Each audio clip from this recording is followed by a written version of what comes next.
Do you know how much chutzpah it takes to call up Alwin Nikolais and ask him to do the dances for a space rock musical called Lenny and the Heartbreakers? Well, sure, he says. Very young, very enthusiastically, he said, sounds interesting. Nick entered the world of rock with the same wide-eyed wonder he had when, as a kid, he produced a show in his own backyard using tin cans and lollipop wrappers. While I assume rock was new to him, space, sound, and movement were not. And art, being what it is, not a thing of fashion, Nick was able to construct an elegant bridge spanning the so-called generation gap.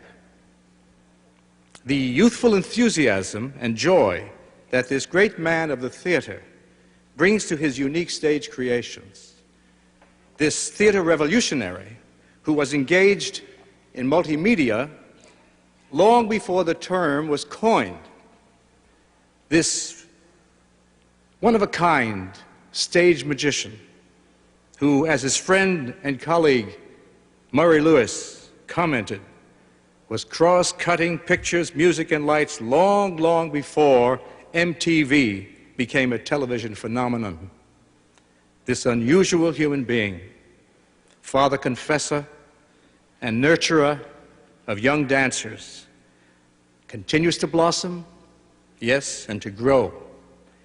A rich, creative life that knows no end. The true mark of genius. He has been called the P.T. Barnum, the Tome Swift, the Yellow Submarine of dance. Of Russian-German descent, a friend said, the German side made him orderly. The Russian side said, the hell with it. As a boy, he played organ at a silent movie house. He loved to make sounds, fit movements.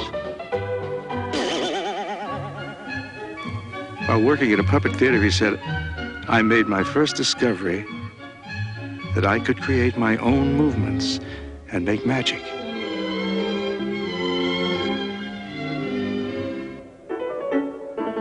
At 21, he saw his first dance concert and decided to become a choreographer.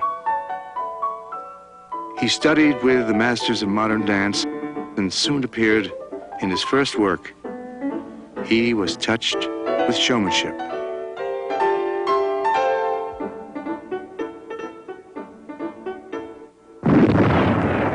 World War II came, and he joined the army. The war changed his vision. Dance must be bigger than boy meets girl, he said, bigger than any one story or place. Why can't I separate dance from emotion and just let it play in light and space? Looking for a workshop, he took over a settlement house theater on New York's Lower East Side. On Saturdays, the neighborhood came to see his troupe perform.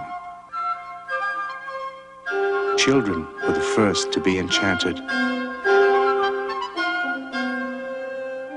Their first taste of dance brought them back for a lifetime. In rehearsals, he stripped his dancers of psychological themes. Let motion, he said, pass through space like a prism. As moving shapes in a larger canvas, the possibilities were endless.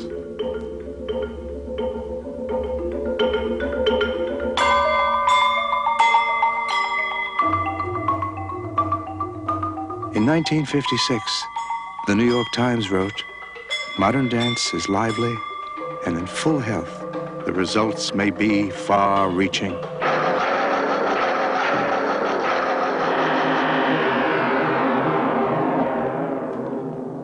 In the center of this orchestrated spectacle is Nik.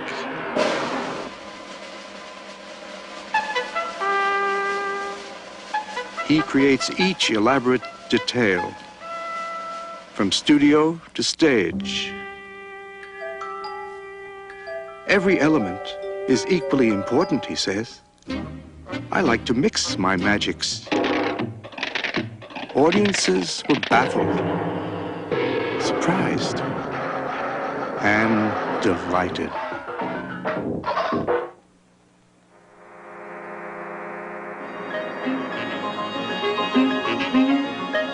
A 1968 performance in Paris brought him world acclaim. Invitations now come from every part of the world.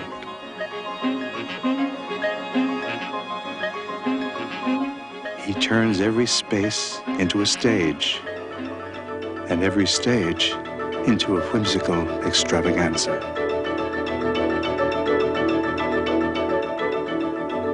Part poet and part showman, he says, I love the unexpected.